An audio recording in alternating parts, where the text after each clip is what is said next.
Right there's the part that really needs to be cut real good. Over here, if you looked at like that little 30-second video, this all needs to be cut. It makes wires dance like crazy.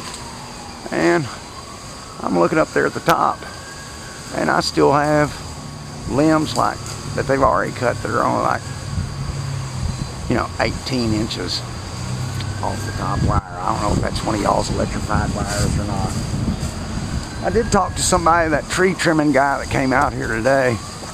He told me, let me pause for a minute. See, that's where the tree limb was laying on the wire. See the pole there? That's my little terminal pole. But see right there, that's the picture I showed you where the tree limb was on the wire. It's cut back, almost about 12 inches or so.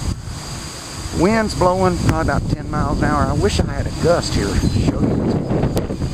Oh, it looks like they cut all the electrified leaves that I sent you a picture of. Those electrified leaves were turning brown. And I mean, they really need to work on this tree. They need to cut some of these bigger limbs off. This limb over here, it comes down from, there's the back of my house, what I call the northwest corner.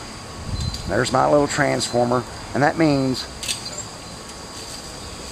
what, let's see, 1, 2, 3, 4, 5, 6, 7, 8 meters, because that's the terminal pole. All have to deal with when these wires up here start clacking together. But, you know, I'm trying to move my camera slow and not be too jittery. Let's see, here. There's a tree limb touching the wire going down to this person's meter. And of course that's a famous place where there was a fire there. I've sent close-ups of that. This is really dangerous power. I'm not really a craphead or something, you know. I mean, I have legitimate concerns.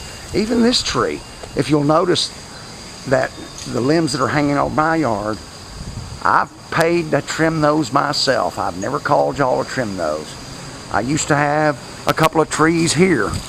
I've cut those. Let me show you those. Right there's a stump.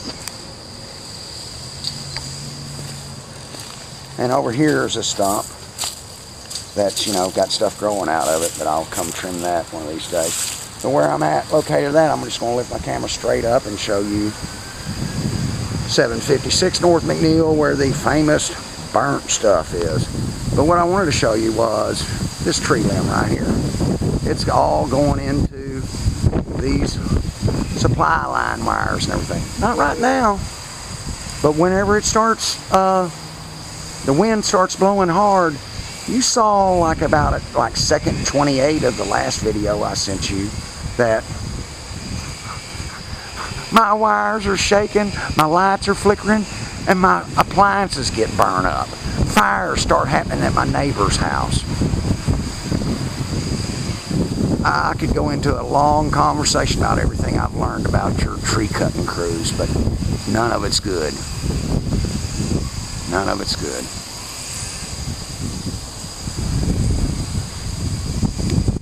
See right there? Starting to blow a little bit. It's touching. I think that's a telephone wire.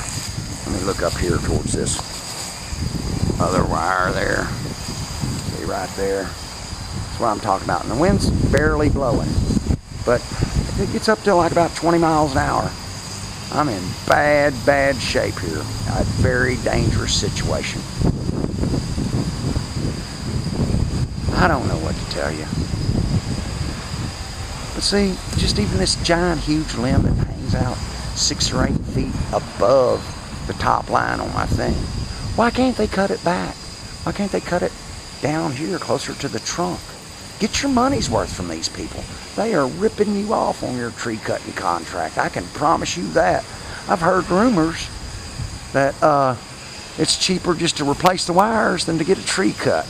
And that's a sad fact. A very sad fact.